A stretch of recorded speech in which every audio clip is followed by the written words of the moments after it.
Hi friends. അപ്പോൾ ഇന്നത്തെ ഈ വീഡിയോയിലൂടെ ഞാൻ പറയുന്ന വിഷയം, നമ്മൾ പണത്തെ സ്നേഹിക്കുന്ന ഒത്തിരി പേരുണ്ടല്ലേ. എല്ലാത്തിനും പണം തന്നെ വേണം. പണം ഉണ്ടെങ്കിൽ മാത്രമേ നമുക്ക് സമൂഹത്തിൽ എന്താണ് പല കാര്യങ്ങൾ ചെയ്യുന്നതിനും പലതിനും പണം വേണം. പക്ഷേ ചില ആൾക്കാർ ബന്ധങ്ങളൊന്നും വലിയ വിലയൊന്നും കാണത്തില്ല. വീട്ടിലും എല്ലാം വന്നു കഴിഞ്ഞാലും എല്ലാം അത്രയ്ക്ക് തന്നെ ആവശ്യമുള്ളത് കാര്യങ്ങൾ ചെയ്യും.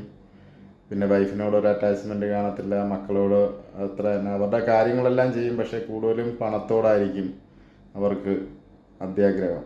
അത് ചിലപ്പം കുടുംബസ്വത്തുണ്ടാവും, പുള്ളി തന്നെ കുറേ നല്ല ശമ്പളം ഉണ്ടാവും, എങ്കിലും വീണ്ടും കൈക്കൂലിയായിട്ടും അങ്ങനെയൊക്കെ വാങ്ങിക്കൂട്ടുന്ന കുറേ ആൾക്കാരുണ്ടല്ലേ.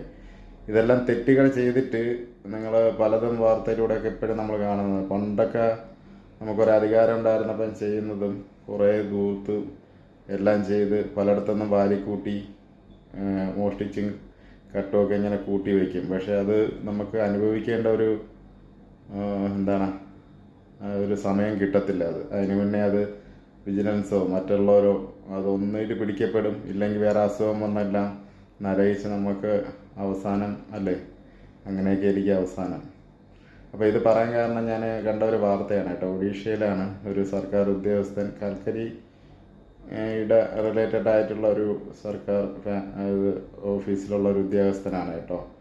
അപ്പം പുള്ളിയുടെ ഡ്യൂട്ടി എന്ന് പറഞ്ഞപ്പം കൽക്കരി ഖനനം ചെയ്തപ്പോൾ അതിൻ്റെ ഒരു സ്ഥലത്തു നിന്ന് മറ്റു സ്ഥലത്തോട്ട് കൊണ്ടുപോകുന്നതിന് ഉള്ള അപ്രൂവലും കാര്യങ്ങളൊക്കെ കൊടുക്കുന്നതിനാണ്. അത് പുള്ളി ഇങ്ങനെ കൈക്കൂലി വാങ്ങി. അപ്പോൾ വീട്ടിൽ വിജിലൻസ് അറിഞ്ഞ് ചെന്ന് നോക്കിയപ്പോൾ അലമാരയിലും പെട്ടികളിലൊക്കെ ഇങ്ങനെ ക്യാഷ് 500-ൻ്റെയൊക്കെ കെട്ടുകൾ ഇങ്ങനെ കെട്ടി വെച്ചിരിക്കുന്നു. അപ്പോൾ ഇത് പുള്ളി ഓഫീസിലെ വണ്ടിയൊക്കെ യൂസ് ചെയ്യാറുണ്ട്. പക്ഷേ 2 കിലോമീറ്റർ അപ്പുറം തന്നെ ഇറങ്ങിയിട്ട് നടന്നൊക്കെയാണ് വരുന്നത്. എന്നുവെച്ചാൽ നാട്ടുകാരൊക്കെ കാണുമ്പോൾ ഇങ്ങനെ പാവം പോലെ നടക്കുന്നുണ്ട്. അങ്ങനെ ഒരാളുടെ നിന്ന് വീണ്ടും ഇത്രയും പൈസ നിങ്ങൾ ആലോചിക്കണം. ഒരു സ്ഥലത്തിരിപ്പുണ്ട്, അതിരിക്കുക തന്നെ 30,000 വീണ്ടും ഒരാളിങ്ങനെ ഒരു സ്ഥലത്തോട്ട് കൊണ്ടുപോകാൻ വേണ്ടി അപ്രൂവലിന് വേണ്ടി വീണ്ടും 30,000 ചോദിച്ചു. അങ്ങനെ വിജിലൻസ് അവരെ അറിയിച്ചു. അങ്ങനെ അവർ പൈസ കൊടുത്തു വിട്ടു. അങ്ങനെ ഇത് കൈമാറുന്ന സമയത്താണ് പിടിക്കപ്പെട്ടത്.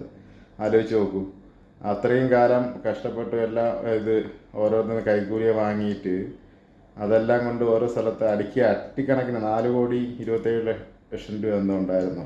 അത് ഒരു നിമിഷം കൊണ്ട് അവർ പിടിച്ചിട്ട് പുള്ളി എന്തായി, ഇപ്പം കേസും എല്ലാം ആയിട്ട് ഇങ്ങനെ നടക്കുന്നു. ഇതിൻ്റെയൊക്കെ ആവശ്യമുണ്ടോ? ഉള്ളത് വെച്ചിട്ട് നമുക്ക് നടന്നാൽ പോലെ പാവങ്ങളെ പിഴിഞ്ഞിങ്ങനെ ഉണ്ടാക്കണം. എല്ലാവരും ആലോചിക്കുക. ഒരു തെറ്റ് ചെയ്ത് കഴിഞ്ഞാൽ ഒരു നാൾ പിടിക്കപ്പെടും കേട്ടോ. ഇതാണ് ഇതിൻ്റെ ഈ വീഡിയോയിലൂടെ പറയാനുള്ളത്.